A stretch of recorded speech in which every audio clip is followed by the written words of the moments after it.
Hi everyone, welcome back to another episode of Tech Basics. In this video, we will be learning how to disable notification on Bitget. To disable notification on Bitget, simply go ahead and open up your Bitget application on your mobile device. Log into your account like you normally do, and once you are inside the main home page, tap on the waffle menu button at the top left corner of the screen.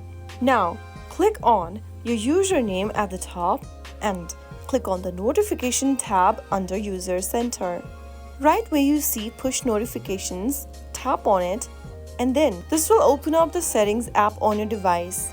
Scroll down and tap Notifications, and then scroll down and tap on the Bitget application from the app list.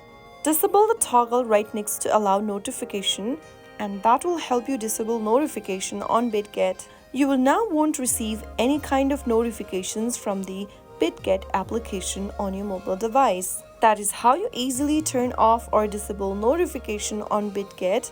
If you found the video to be helpful, go ahead and give us a thumbs up. Don't forget to subscribe to the channel by hitting the subscribe button. Press on the bell icon so that you'll never miss another upcoming upload from us. I will be back again in the next episode. Thank you.